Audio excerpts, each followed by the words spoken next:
Busquen en sus Biblias Juan y el capítulo 19. Nos vamos a concentrar ahí por algunos momentos. Juan y el capítulo 19 hablan acerca de lo que significó el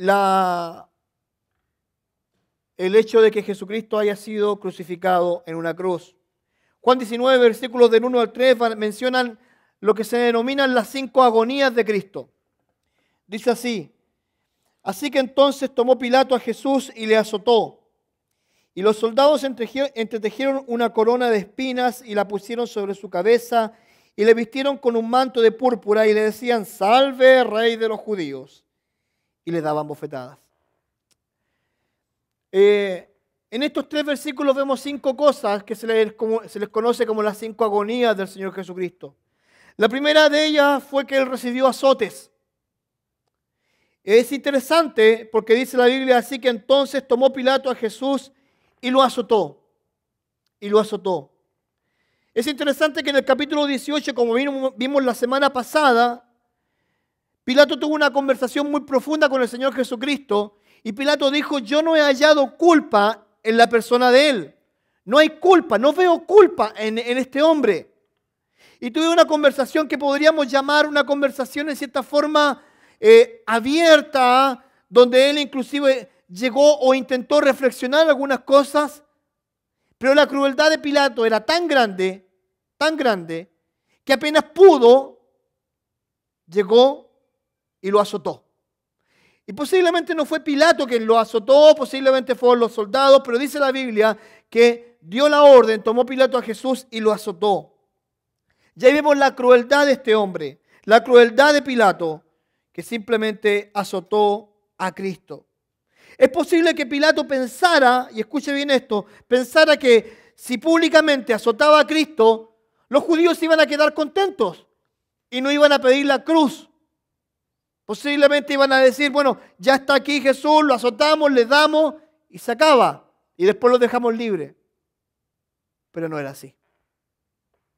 No era así. En segundo lugar, habla en cuanto a la agonía que sufrió con la corona de espinas. Dice: y los soldados entretejieron una corona de espinas y la pusieron sobre su cabeza. Puesto que Jesús decía ser rey de los judíos, los soldados entretejieron una corona de espinas y le pusieron sobre su cabeza. Ahora, esas espinas no eran las espinas que nosotros conocemos en los cactus, que de repente cuando nos pinchan duele. Eran espinas grandes. 5, 6, 7 centímetros de grande tenían estas espinas, esta corona. Pero ¿saben? Alguna de las cosas que más me llama la atención es que esta corona de espinas, según ellos, significaba la burla en contra de Cristo. La burla en contra de la persona del Señor Jesucristo. Pero más que burla, también era una honra. ¿Y sabe por qué era una honra? Porque confirmaba la misión de Cristo. La misión de Cristo, que era venir y morir y entregar su vida por la humanidad. ¿Se recuerda usted en el Génesis capítulo 3, versículo 18, cuando Dios maldice al hombre, le dice que espinas y cardos producirán la tierra? Los espinos se transformaron en maldición. Cuando Jesucristo le colocan la corona de espinas, ¿sabe lo que está cargando? La maldición de toda la humanidad. Es interesante el concepto, porque la tierra fue maldita. El universo fue maldito. ¿Y qué forma mejor de representarlo que en los espinos? Esos mismos espinos fueron puestos como corona y como maldición en la cabeza del Señor Jesucristo. Es interesante. Pero eso representaba también la misión del Señor Jesucristo: venir a morir como un rey, con una corona maldita. En tercer lugar, habla de la tercera agonía, que era su manto real. Dice: y le vistieron con un manto de púrpura. Esto era un insulto, ya que le vistieron de púrpura, y este color era el color que usaban los reyes. Los reyes usaban este color y se presentaban delante del pueblo mostrando toda su elegancia, toda su magnificencia, todo su colorido, toda su arrogancia. Se presentaban ellos delante del pueblo y decían, y mostraban sus ropas, posiblemente decoradas con hilos de oro, y decían, ahí está el rey. Aquí tenemos al rey de los judíos, con una corona de espinas, pero con un manto púrpura. Era la burla que ellos intentaban mostrar, era la burla que ellos decían, ahí está su rey, el rey de los judíos, ahí está. Ahora, no era fácil para el Señor Jesucristo, y lo digo así, no era fácil para el Señor Jesucristo ese momento. Estaba viviendo la vergüenza, había sido golpeado, le habían puesto una corona de espina, le habían puesto un vestido púrpura, solamente para burlarse de él. Porque eso es lo que estaban buscando la burla. Ahora, en cuarto lugar, dice que en cuanto a la agonía de Cristo, estaban las burlas. Y decían, salve rey de los judíos. Yo no puedo imaginar el tono burlón que había en ese momento de parte de los romanos, no puedo imaginar el tono burlón que había de parte de los judíos, no puedo imaginar el tono burlón de parte de la gente que lo menospreciaba, la gente que lo siguió, la gente que estuvo con el Señor Jesucristo, estaba ahí en ese momento y se estaban burlando de Él. Se estaban burlando de la persona más maravillosa, aquel que le había traído, como decían acá, el pan de vida, el que le había traído ríos de agua viva, el que le había dado de comer a 5,000 personas, el que le había hecho resucitar a personas, a la hija de Jairo, a Lázaro. La gente había visto lo que Jesucristo había hecho, la gente había visto lo que Jesucristo, su poder, su gloria. Ellos sabían que era el Cristo, pero que decían, se burlaban del Señor Jesucristo y decían, salve rey de los judíos, ahí está, ahora sálvate. Ese rey tenía el poder para orar y pedir que vinieran los ángeles del cielo y rescatarlo y destruir a toda esta asquerosa humanidad. Pero no lo hizo, aguantó la burla. En quinto lugar, la quinta agonía del Señor Jesucristo fueron las bofetadas. Fueron las bofetadas, la quinta agonía que tuvo el Señor Jesucristo. Y fue terrible, fue triste. Porque dice la Biblia lo siguiente, dice, y le daban bofetadas. ¡Qué vergüenza! Van a pasar aquellos que abofetearon al Señor Jesucristo cuando se presenten en el infierno. Y diga, y ahí mismo estén y recuerden que abofetearon al Rey de Reyes y al Señor de Señores. Porque ahí van a estar si no se arrepintieron de sus actos. Y como eran tan malos, pienso que posiblemente muchos de ellos no lo hicieron. Ahora, dentro de estos pasajes vemos algunas contradicciones. En primer lugar, la contradicción de Pilato. Nótese 19:4-5 lo que dice la Biblia.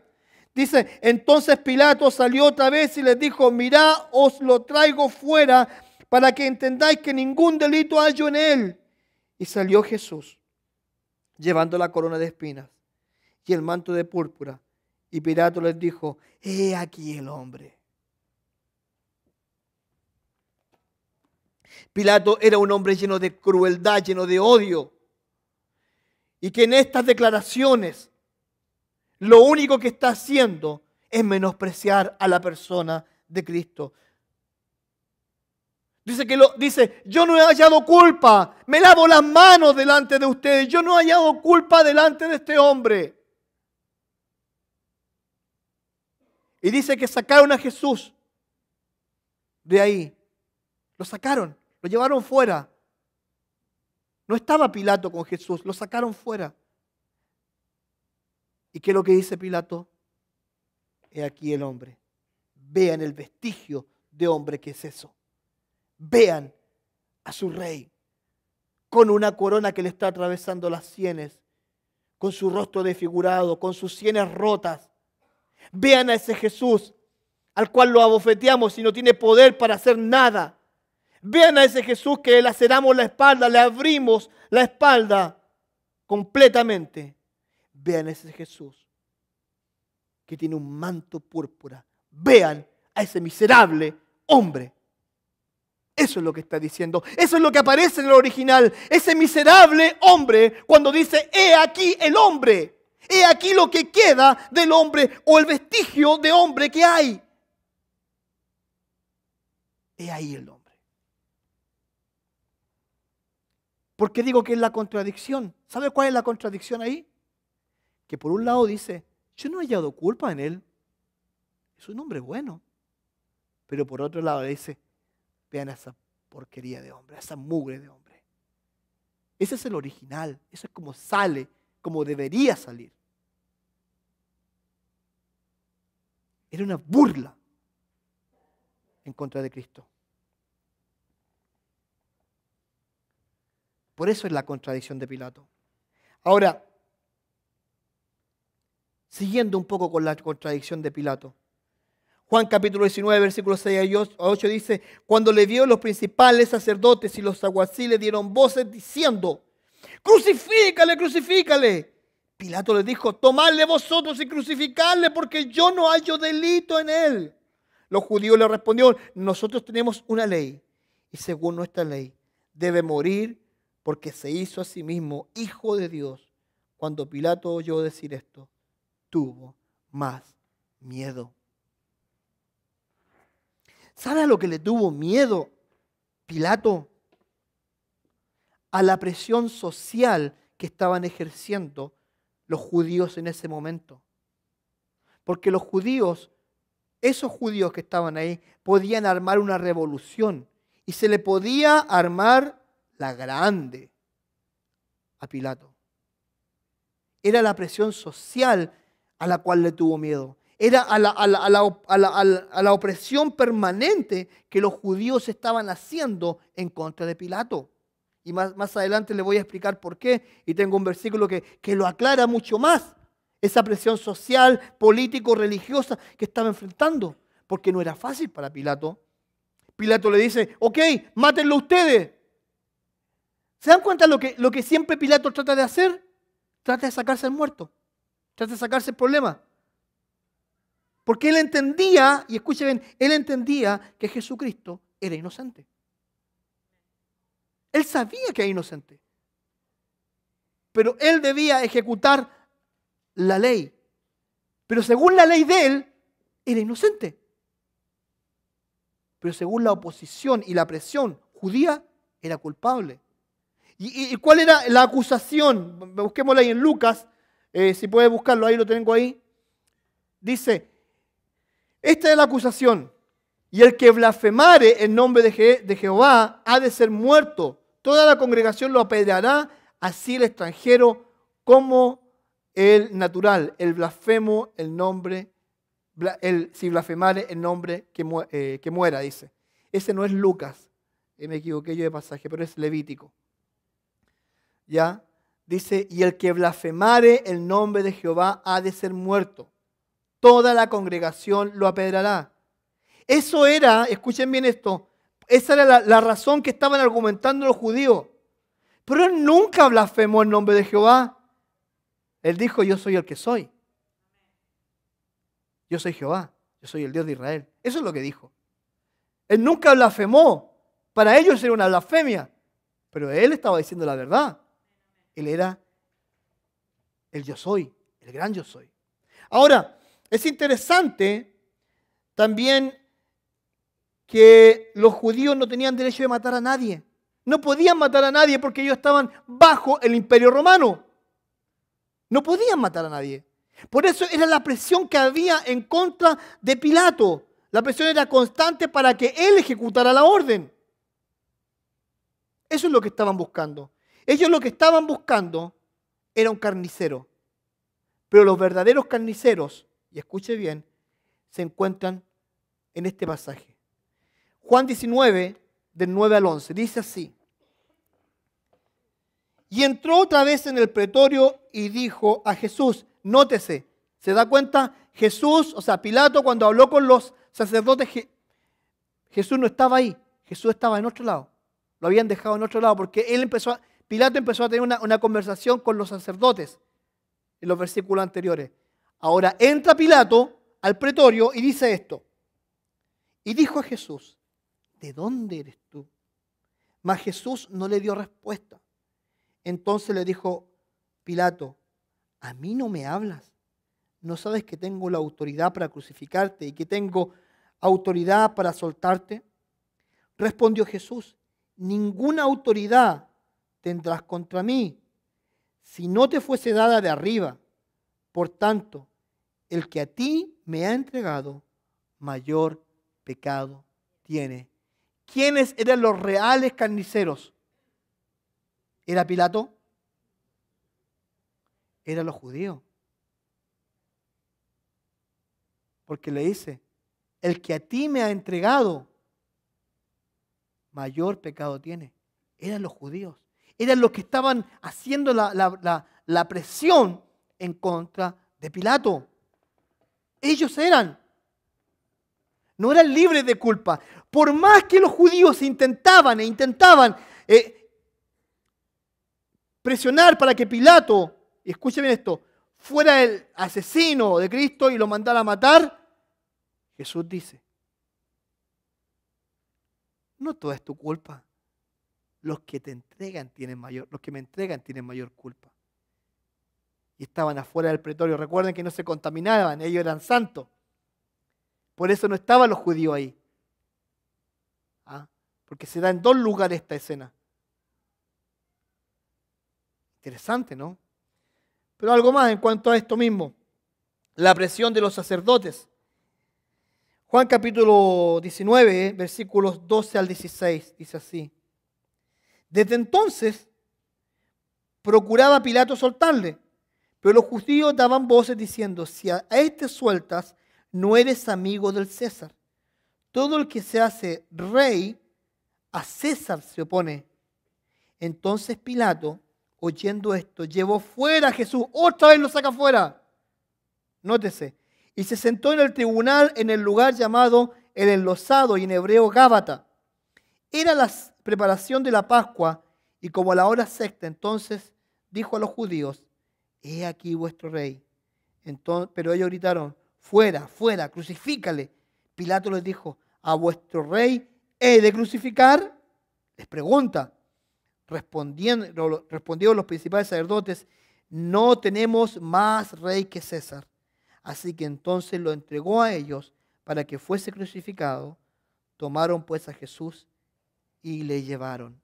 ¿Saben lo que estaban buscando los judíos? Estaban buscando permiso.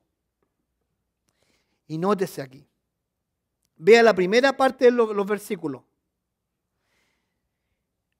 Y aquí voy a hablar en cuanto al plan de Satanás. Satanás es muy astuto. Es realmente inteligente.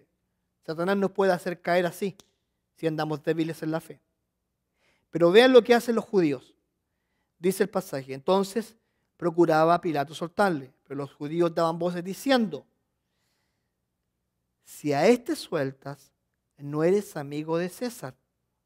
Todo el que se hace rey, a César se opone. Dense cuenta de lo que hicieron los judíos. Esto es una jugada pero magistral. Los judíos en este momento lo que hicieron, se desenfocaron de Cristo. ¿Y en quién se enfocaron? En Pilato. Empezaron a atacar a Pilato, empezaron a meterle cosas a Pilato diciéndole, hey, escucha.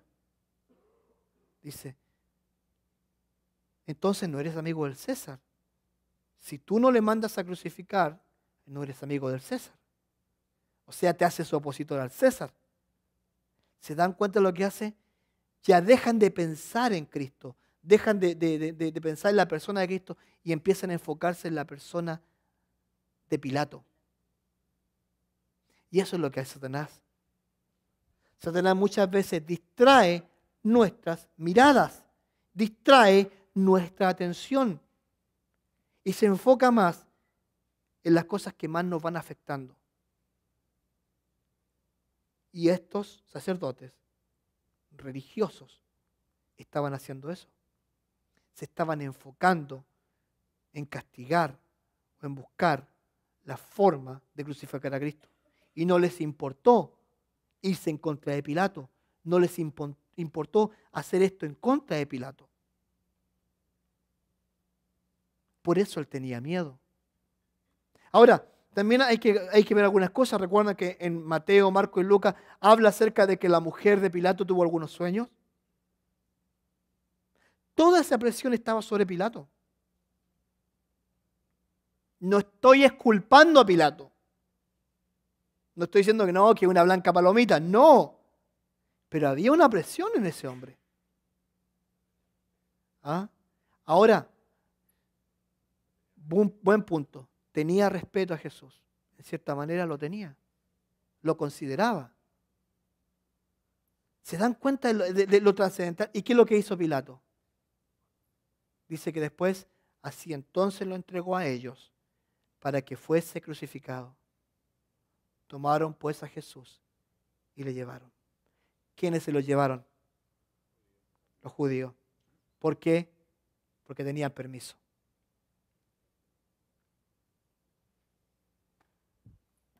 Es interesante el relato. Si vamos escarbando en el relato, nos encontramos con grandes sorpresas. Pero eso no fue todo. ¿Ustedes conocen el refrán que dice que la venganza se disfruta mejor cuando está fría? ¿Ah? ¿No la conocen? Bueno, si no la conocen, ahora la conocieron. Porque Pilato tuvo una revancha. Versículo 17 al 22 dice así. Y él, refiriéndose a Cristo, cargando su cruz, salió al lugar llamado de la calavera y en hebreo Gólgota. Y allí le crucificaron y con él a otros dos, uno a cada lado y Jesús en medio. Escribió también Pilato un título que puso sobre la cruz, el cual decía Jesús Nazareno, Rey de los Judíos. Y muchos de los judíos leyeron este título porque el lugar donde estaba fue crucificado estaba cerca de la ciudad y el título estaba escrito en hebreo, en griego y en latín. Dijeron a Pilato los principales sacerdotes de los judíos: no escriba Rey de los Judíos, sino que él dijo: soy Rey de los Judíos. Respondió Pilato: lo que he escrito, he escrito. Político, Pilato era un ser cruel, un ser bestial, pero también era político. Y la última frase revela lo que hace un político. ¿Ah? Lo que he escrito, he escrito. Así de simple. Ese es, por si acaso, 19 del 17 al 22. Esos son los pasajes. Y él cargando su cruz, dice la Biblia. Él cargando su cruz. ¿Sabe lo que me recuerda esto a lo que pasó en el Génesis capítulo 22 cuando un adolescente, Isaac, cargó los maderos para el sacrificio? ¿Se acuerdan de esa historia? Abraham e Isaac cuando van al lugar. Isaac cargó los maderos para el sacrificio. ¿Quién iba a ser el que se iba a ser sacrificado? Isaac. El Señor Jesucristo cargó su cruz para ser sacrificado. Gracias a Dios, un hombre llamado Simón de Cirene, al verle caer, tuvo piedad y recogió la cruz y lo llevó a llevarla. ¿Sabía usted que Simón de Cirene aparece en Hechos como un discípulo de Cristo? Tiempo después. Él cargó su cruz. Ahora, el detalle del letrero es muy interesante, porque este detalle fue escrito en 3 idiomas diferentes, como dice la Escritura. Y era la revancha de Pilato. Pilato no se iba a aguantar tanta presión. Y en ese momento él llegó y colocó ese cartel diciendo: Jesús Nazareno, Rey de los Judíos. Y la verdad, era el Rey de los Judíos. Y el Rey de la humanidad también. Pilato fue más allá, ya no le importó la burla de los judíos, ya no le importó la presión de los judíos, aunque ellos quisieron mandar a cambiar el cartel, no lo aguantó, dijo, no, aquí no va a ser. El tema del cartel, por si ustedes no saben, en la historia romana, cuando alguien era enjuiciado de esta forma, se colocaba un cartel con el nombre de la persona arriba y el delito por el cual él iba a ser crucificado o estaba siendo crucificado. En este caso, por eso estaba ese cartel. Jesús de Nazareno, Rey de los judíos. Se identifica a la persona y se identifica el delito. Rey de los judíos. Ahí está. Por eso lo colocó. ¿Qué es lo que estaban esperando los judíos? Estaban esperando un cartel que dijera Jesús Nazareno, blasfemo. Jesús Nazareno, pecador. Jesús Nazareno, un don nadie. Jesús Nazareno, un loco. Jesús Nazareno, un revolucionario. Ellos nunca imaginaron que Pilato iba a reconocer al rey de los judíos. Un detalle importante que me dijo Pedro Guandarcio otro día, que ya me fue. Siempre Pilato presentó a Cristo como el rey de los judíos. Ahí está su rey. No lo consideraba el rey de Pilato. Él consideraba, ese es su rey. ¿Sabe lo que le estaba diciendo? Eso es lo que ustedes se merecen. No merecen más que eso. Es su rey. Ahora, interesante, políticamente correcto lo que hizo Pilato, no sé, pero lo hizo. Las vestimentas de la profecía, Juan capítulo 19, versículos 23 al 24, no sé si están ahí, ahí están. Cuando los soldados subieron crucificado a Jesús, tomaron sus vestidos, se hicieron 4 partes, una para cada uno. Tomaron también su túnica, la cual era sin costura, de un solo tejido de arriba a abajo. Entonces dijeron entre sí, no la partamos, sino echemos suerte sobre ella a ver de quién será. Esto fue para que se cumpliese la escritura que dice, repartieron entre sí mis vestidos y sobre mis ropas echaron suertes. Y así lo hicieron los soldados. Lo vamos a dividir así, vestimentas y túnica. Las vestimentas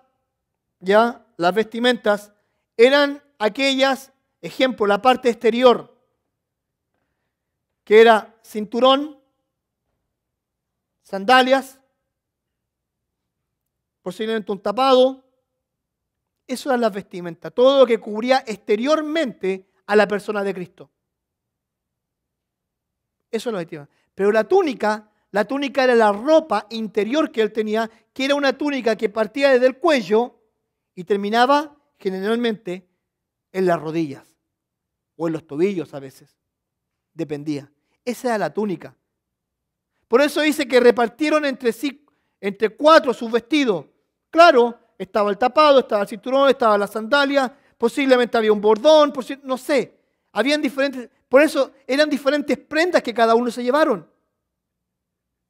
Pero la vestidura, la túnica, y hay algo que me llama la atención porque el apóstol Juan coloca énfasis, y es muy interesante, en la túnica del Señor Jesucristo, con detalles. Dice que era de una sola pieza, que no tenía costura. O sea, era una pieza única. Por eso no la rompieron. Porque posiblemente esa pieza no se daba en todos los lugares. Esa fue la razón. Ahora, es interesante porque también estaba dentro de las profecías que los soldados iban a repartirse sus vestimentas. Ahora, Jesús encomienda a María, a Juan, Juan 19, 25 al 27. Esto es hermoso. Porque cuando yo pienso en esto, pienso en mi madre, porque la madre es lo más hermoso que a uno le da, pienso yo. Es un regalo de Dios. Pero Jesucristo nunca estuvo solo. realmente nunca estuvo tan solo como ustedes pensaban, como nosotros pensábamos.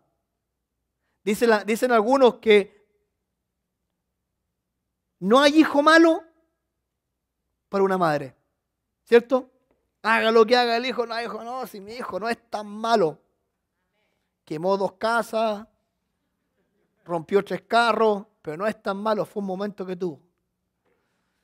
Pero este Jesús no, dice así. Estaba junto a la cruz de Jesús, su madre, y la hermana de su madre, o sea, su tía, y María, mujer de Cleofas, y María Magdalena. Escuchen este relato. Este relato es bello.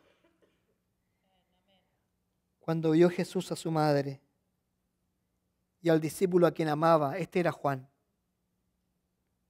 que estaba presente, dijo a su madre: mujer, he ahí tu hijo. Después dijo al discípulo: he ahí tu madre. Y desde aquella hora el discípulo la recibió en su casa.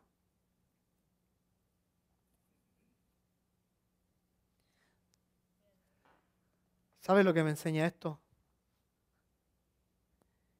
Que el Señor Jesucristo, aún en el dolor, en la prueba, en el quebranto, en la angustia, siguió pensando en los demás. Te hago una pregunta. Y séme honesto. O sea, honesto en tu corazón. Cuando estás en problemas, en dificultad, en angustia, y ves que hay alguien que tiene mayor necesidad que tú, ¿eres capaz de pensar en él o en ella? ¿O simplemente te encierras en el egoísmo de la persona y decir: no, no, mis problemas son más grandes que los de él? El Señor Jesucristo en la agonía, Él pensó en su madre. Cuando nosotros estemos en dificultades, en pruebas, piensa esto. Siempre va a haber alguien que posiblemente esté pasando mayor necesidad que tú, o en mayor agonía, que necesita que también ser considerado o considerada. Piensa en eso. Acá está el ejemplo. El Señor Jesucristo pensó en su madre. No quiso que ella estuviera sola. Y se la encargó al discípulo amado, a Juan el Bautista. Juan Bautista ya no estaba, perdón. A Juan. A él se la encargó. También hay otra enseñanza. Nunca dejar botados a los padres. Nunca dejarlo botado. Los viejos hoy en día mueren solos. No es justo, ¿no? No es justo. Pero Jesús pensó en su madre. Consumado es, Juan 19, 28 al 30, dice: después de esto, sabiendo Jesús que ya todo estaba consumado, dijo: para que la escritura se cumpliese, tengo sed. Y estaba allí una vajilla llena de vinagre. Entonces ellos empaparon en vinagre una esponja y poniéndola en un hisopo, se acercaron a la boca. Cuando Jesús hubo tomado el vinagre, dijo: consumado es. Y habiendo inclinado la cabeza, entregó su espíritu. La expresión tengo sed es la quinta palabra que menciona Cristo en la cruz del Calvario. Expresa angustia física, la falta de comida, la falta de agua, de nutrientes. ¿Sabe cuántas horas habían pasado desde que el Señor Jesucristo había sido arrestado hasta ese momento? 16 horas aproximadamente. Y lo único que había recibido habían sido golpes, humillaciones, bofetadas, escupos. Y el Señor Jesucristo en ese momento, lo único que quería era un poco de agua en su paladar, un poco de líquido en su paladar, para que se le despegara posiblemente la lengua de su paladar que la tenía pegada de tanta resequedad. Eso es lo que estaba buscando el Señor Jesucristo. Un poco de misericordia.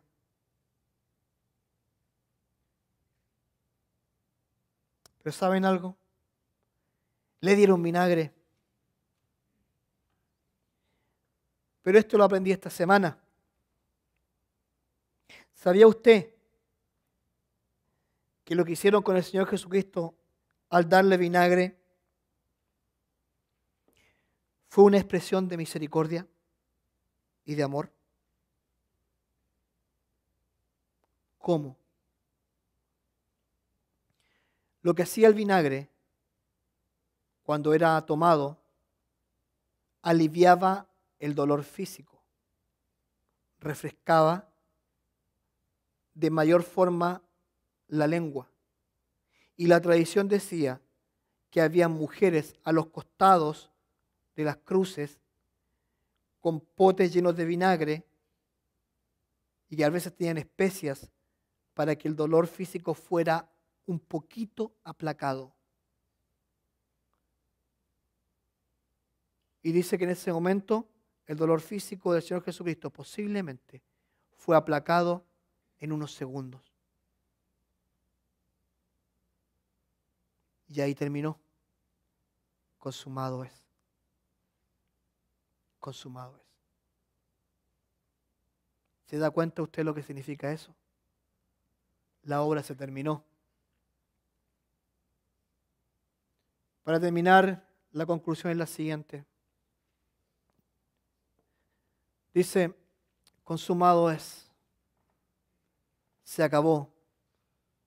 Ya he cumplido con mi Padre el ministerio de redención. Otorgar el sacrificio perfecto que Dios necesitaba para que el mundo alcanzase salvación.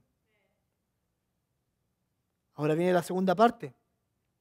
Ahora depende de ustedes seguir el ejemplo de Cristo, entregarle sus vidas para que otros también alcancen salvación. Y eso es lo que Dios quiere, que usted y yo, escuche bien, que usted y yo anunciemos a Cristo.